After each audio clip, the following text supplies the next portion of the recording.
Hey there, everyone. My name is Ryan Schul. Welcome to my analytics channel. So, in the narrative today, I want to talk about ESG investing and come up with a few strategies pertaining specifically to this. So, basically, ESG is short for environmental, social, and governance, and it really coincides tightly with um, financial metrics, but the focus is really on ethical business practices. Okay, so low carbon emissions, zero to none, zero or none, preferably. Maybe very low pollution. Sometimes firms will dump waste into waterways or just dump it into nature, right? And killing entire ecosystems. So it's pretty horrible, and a lot of these companies aren't even accountable for their negative actions, right? But when we focus on ESG specific investments, we really avoid a lot of these irresponsibilities and really bad business practices, right? So we are going to download some data from Yahoo Finance. I have a few tickers here. These in this section right here are focused more on renewable clean power and grid energy. These tickers are efficiency, HVAC, um, building, sort of focus on that. These are the sectors, right? So this is water and waste. This is EV. You should recognize this one, if nothing else. This is Tesla, rail, and industrial. Okay, we'll pull in a couple of these just to understand a bunch of different types of sectors that are available for us to invest in. And we're going to look at specific companies that are pretty big blue chip companies: Apple, Microsoft, Google, Amazon, NVIDIA, Adobe, and Meta. So these guys pretty much dominate. I think these are all on the S&P 500.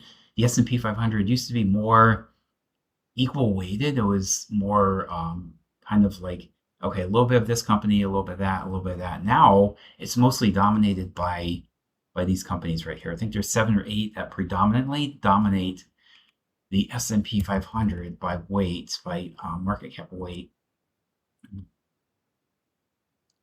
Uh, Market cap on S&P 500. Let's see what we come up with here. S&P companies by weight. I don't know if I need that. Largest American companies by market cap. Here, this might do it. Top 25 stocks on the S&P 500. Oh no, they just grouped that into the sector, right? So, oh no, okay, here's the breakdown. So this is pretty helpful. So Apple, NVIDIA, Microsoft, that's just what they said, right? So you can see the breakdown down here, and then you get into smaller percentages. So you have 500 companies on the S&P 500, but if 7.35% of the S&P 500 is Apple, that's really not highly diversified index. It's actually a highly concentrated index, right? If you add that and that, that's 13 plus 5. Oh, actually, rounding up, 13, 14, 15, 16, 17, 18, 19, 20, 21, 22, 23, 24, 25, 26. So just with the top 5 covers 26% of the S&P 500. So my point is, this is not exactly a diversified index. It's a very highly concentrated index, and that's okay. That might be a whole nother video. It's kind of a different topic. Went off on a tangent just a bit there. Sorry. So here's data that I'm pulling in from 2021 into current. I'm going to get the monthly frequency. I think this is a good range to go back in time. This captures the COVID event. Monthly frequency is fine. I don't think we need daily at this point. But this monthly will allow us to capture the nuances of the choppiness of the stock prices as they're bouncing up and down over time, right? I think daily would add too much noise to the analysis. I think monthly is good. So I put together a few UDFs over here to help me pull in data from Yahoo Finance. I'm going to look for specific metrics within Yahoo Finance. I want to look at market cap. I think that's important. Market cap is the number of shares outstanding times the value per share. I'll show you how that works. I guess, though, probably most people watching this probably understand how some of these things work. Some of this is pretty fundamental, but not everybody, right? And you can't make assumptions. You can't just assume that some people know things because maybe they don't know. So we'll pull in the closing stock price for each of these tickers that you saw over here. And by all means, if you want daily, you can change this to a D, right? If you want to go back further in time, you can change this date. This is not the only way to solve this kind of problem. There's many ways to approach this problem and to come up with different solutions.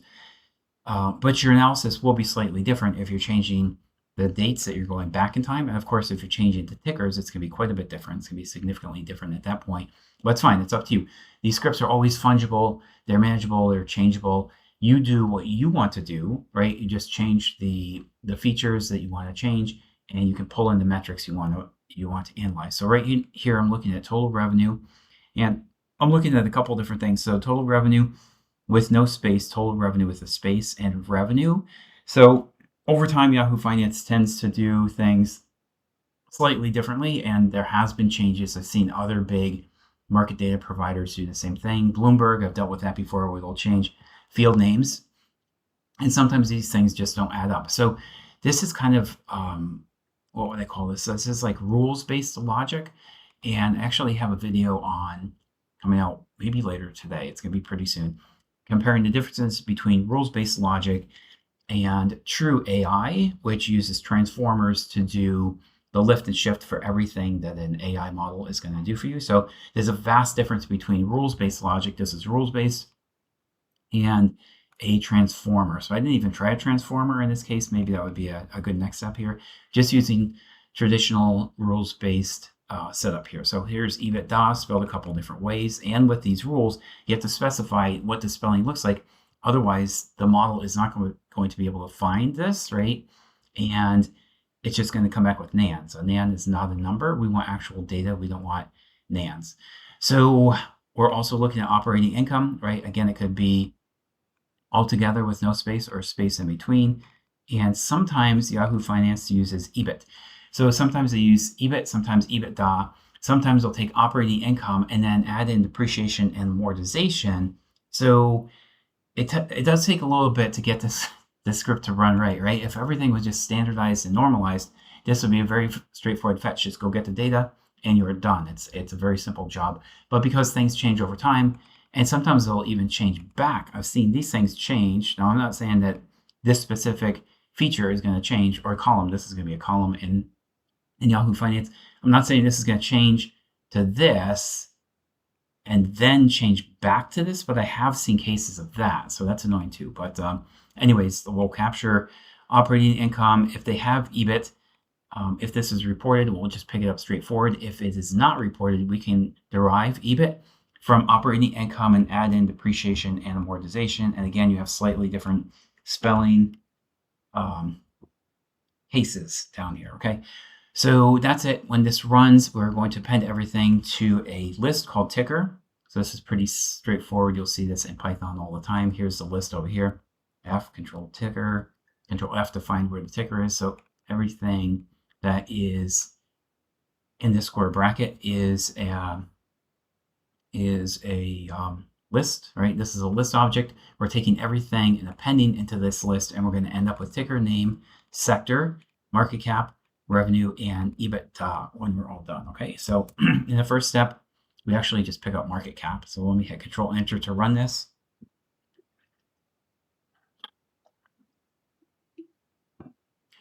No, wait, I think we actually do get everything. So let me see. We change the logic because I was playing around with this thing yesterday. So I think these things were coming in, okay? Let me just check it. Let me check.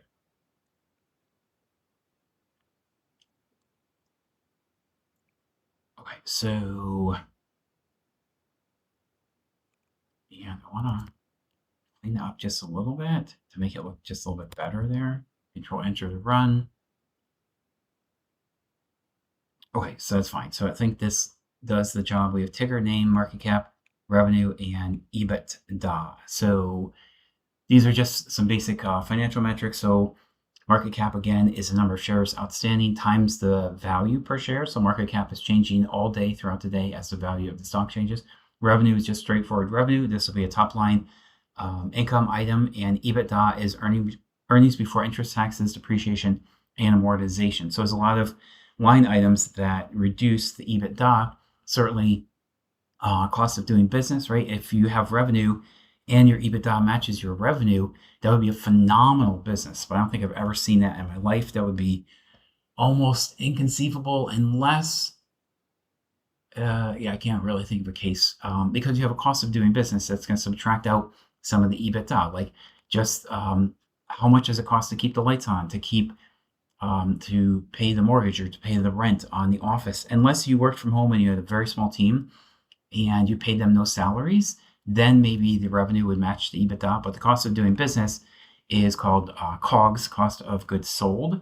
And this is going to kind of erode the revenue until we get to the EBITDA. But that's fine. It's just a normal accounting setup. And this is how it's done in both the accounting world and the finance world. So let me hit Control Enter to refresh a cell. Okay, now in this case, we're going to look at the name of the company. We're going to go ahead and fetch the name of the company. I'm sorry, we already have the name. We're looking at ticker name, market cap, revenue, and EBITDA. In this case, we have to get the emissions and start to put together the analysis for this ESG modeling, right? So environmental, social, and governance data is going to be the focus, right? And we have to understand how these metrics work relative to basically how much pollution is this company generating, or all these companies generating, right? So we have down here again, you can see the ticker, the name, the sector. We have the revenue, EBITDA, and then the period where this is coming from. So this is just like a quick, simple validation over here. Actually, ticker, financial currency. I see a couple things that seem to be missing. Let me fix this. Name, financial currency, market cap. I don't have that. Let me grab that.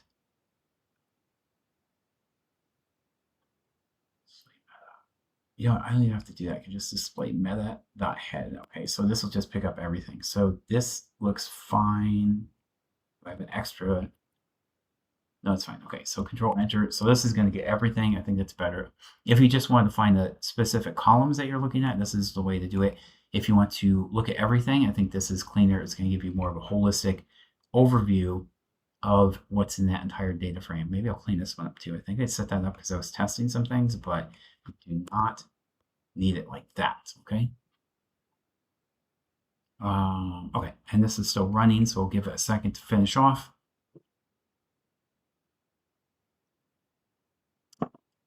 Okay, this is nice. So now we have everything. We have the ticker, the name, the sector, the currency. This is all US, market cap, revenue, EBITDA, revenue period. So we know when it's coming from. Again, this is just a quick sanity check. So we know, okay, we're not getting EBITDA or revenue or market cap from, revenue or EBITDA from 2023 or 2022. So we know where these numbers are coming from, and we can confirm this pretty quickly and pretty easily. NEE is going to be over here. So if I go to finance.yahoo.com, let me rerun this too, because I changed the logic just a little bit just to show all the headers. It really doesn't make much of a difference, honestly. But I think this is a little bit better for this demo. Okay, that shows everything good. So let me look at the first stock here. We have NEE, and this looks like, I haven't heard of this one, Next Extra Energy. So this is either clean energy or renewable. I'm not sure. I think it's clean energy. So the emissions and the overall pollution from this company should not be too bad compared to some dirty energy companies, right? These are going to have the lowest ESG scores, the dirty companies, and the clean companies are going to have the best ESG scores. So quick sanity check, market cap 148.37. Okay, and we're looking at this 148.37. So that is spot on. Revenue is 74185. So revenue comes from over here. We can go to financial 74185. It'll be right at the top of the income statement. 74753. Let me confirm the period. That this is, oh wait, we actually, I'm down to this one, right? 12/24/31. So they file on the last day of the year, or that's when they close their books. Sorry, that's when they close their books, and we have revenue 24753, 24753. Okay, so that's spot on. And we know the date is 12/31/2024. So we have the sanity check right there. And for EBITDA, we're looking at 14033. 14033. So let's look at that.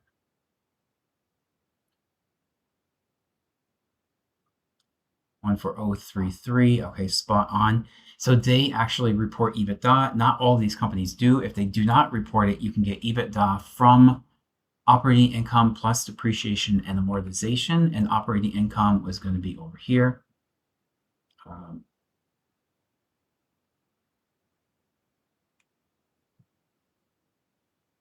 Operating income, sorry, it's going to be here, 7127. So if I put that into an Excel sheet, 7127, I actually had it here because I was looking at this yesterday, 7127000, and depreciation and amortization is going to come from, cash flow, right? Cash flow. So let's go over here to the cash flow financial statement, expand all. Okay, and depreciation.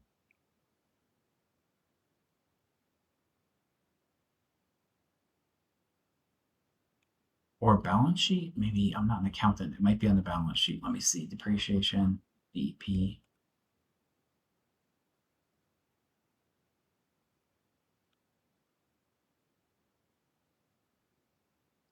RE. It should be over here, I think. Cash flow. Let's see. Expand all. Yeah, right here. Okay. And there's the date 5761000. And we get a total of 12888. And if we go back over here, 140,333. So actually it's a little bit different because they're getting the EBITDA straight. They're not deriving it from operating income plus depreciation and amortization. So that's kind of like a quirky thing with Yahoo Finance. Sometimes they'll give you the EBITDA straight up and you have everything you need and you can skip that step. If it isn't given, you can derive it yourself by adding operating income and depreciation and amortization. So another thing we have to do is add in Scope 1, Scope 2, and Scope 3. So Scope 1 is basically emissions from sources that the company owns or controls. Step 2, or Scope 2 is emissions from purchased electricity, steam, heat, cooling used by the company. So things that are used to heat up the office in the winter and cool it, AC expenses in the summer. Emissions can be some kind of emissions that the company can control or the company can own. So certainly for dirty energy companies, that's going to be pretty huge. For clean energy companies, that's going to be pretty small. And for tech companies, it's going to be very, very small because that company isn't really producing a whole lot of emissions, maybe a little bit to heat the place, to heat up the office in the winter and to cool it in the summer. But the primary byproduct of technology is some kind of software, maybe hardware. If you're NVIDIA, you're producing chips, things like that, right? But it doesn't really have to do with energy. You use some energy, right, to run the business, but it's going to be pretty minimal. And if it doesn't fall onto bucket 1 or bucket 2, Scope 1 or 2, we have other indirect chains. I think there is up to 15 total. I did this research. I came up with 15. So it can be purchases of goods and service, capital goods, fuel, energy, activities, upstream, transportation, waste, business travel, things like this, right? So it could be a bunch of different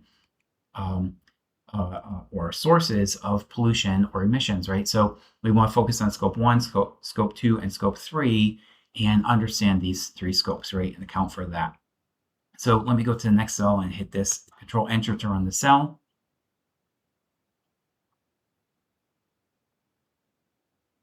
And scroll down a little bit. Okay, so we have most of our analysis done. Let me go back up here just for a second and look at something really quick here. Okay, so as I was alluding to, we have the 3 scopes, 1, 2, and 3. They capture all of the possible sources of emissions or pollution from each of these companies. So in the end, we want to look at ticker, sector, weight, ESG score. That's what we calculated before, the 3 scopes, and then the intensity This is 1 and 2 mixed together. So most companies will have 1 and 2. You might not have 3, right? If there's a case where a company has scope 3, then it's captured. But for the most part, it's really 1 and 2. There's a heavy weighting in 1 and 2. Intensity all does pick up all 3. Carbon cost, this is the cost of doing business in terms of carbon dollars, right? Or the cost of the pollution that's emitted from these enterprises. EBITDA, I showed you that before, and EBITDA hit percent. So when we run this, we get a quick summary down here. The cost per 1 million of revenue is $4.08. So kind of low, but still has a big tax on the environment. The weighted ESG score, 58.74 in this case. And the financial emission from scope 1 and 2, tons for $100 million is actually pretty low. It's pretty much zero in this case. Let me see. I just found one little tiny issue over here. Fix that up. Okay, so we have everything. So we have the whole universe now. We have all the tickers, the 3 scopes, the intensity. This is 1 and 2 together, right, with the weighting. This is all 3, and then the carbon cost, right? So we have a nice overview here of everything that it costs, all of the negative costs caused by all of these different entities, right? So in this case, one thing I want to show you though is that we're doing intensity 1 and 2. This is the focus right here, ascending equals false. So this is in descending order. If we go over here, this is actually the worst company here. If I take this and flip this to true, because it's doing ascending equals false, so it's going in descending order. If I set this to true and hit enter, these would be the top ESG investments based on intensity 1 and 2, which comes from scope 1 and scope 2. So this right here is pretty low. If you were paying attention before, that was much higher. So Microsoft, Amazon, Apple, Google, and GM would be the top 5. These are the top 10 to invest in based on the size of the scope 1 and 2 mixed together. If I reset that to false, again, this is going to be descending because it's not ascending. Ascending equals false. Control enter, run it. Now we see the worst 10 companies over here, and the best 10 are pushed down to the bottom. So I have the head over here. The head is the top 10. The tail is the bottom 10. So now these have been flipped. Microsoft right now is actually the best one, but it shows up on the bottom. So I'm going to flip that back before I make my changes and save it. So these would be the top 10. These would be the worst 10 right here. So Plug, Ore, BE, WTRG, and so on and so forth, down to RSG, which has an intensity of 1.51. Let me set that ascending to false, or ascending to true. Control enter to run. Okay, so again, these are the top 10 companies to invest in based on ESG scores, and these would be the bottom 10. Okay, so you want to avoid these and just focus on these top 10s. Okay, so if we go down to the next cell here, I have just a couple more weightings, and I want to get an overall. What's this one looking at? Let me see. I did this a few days ago. I'll change in weight of basis points. Okay, so a change in weight of basis points is basically the new weight minus the old weight times 10,000. That's the factor that we multiply to get basis points. And this is basically just a standard unit of measure in finance. So you see this all the time in the bond world, in the equity world, it shows up. Basis points, not so much equities. I mean, it's more bonds, but it's still relevant. And it's basically just a financial metric. So Control enter to run this cell, and we will see that we're doing ascending equals false. So this is descending, and these would be the best. Let me see, change in view. These would be the best 10 right here, based on change in weight of basis points, and these would be the bottom 10 over here. Okay, so that's pretty interesting, I think. So one more thing I want to look at, let me save this too, in case we have a crash or something. So one more thing I want to look at is ESG score overall. So this is, again, the environmental, social, governance score on a scale of 0 to 100, with higher being the better. And we're going to use some screening or tilting So again, we're looking at intensity of 1 and 2. This is the scope of 1 and 2 divided by the revenue. The intensity of all, this is 1, 2, and 3, sum together, then divide by the revenue. EBITDA, we saw that before. And then the percent of hit to EBITDA from the carbon cost. So let me hit Control Enter to run this.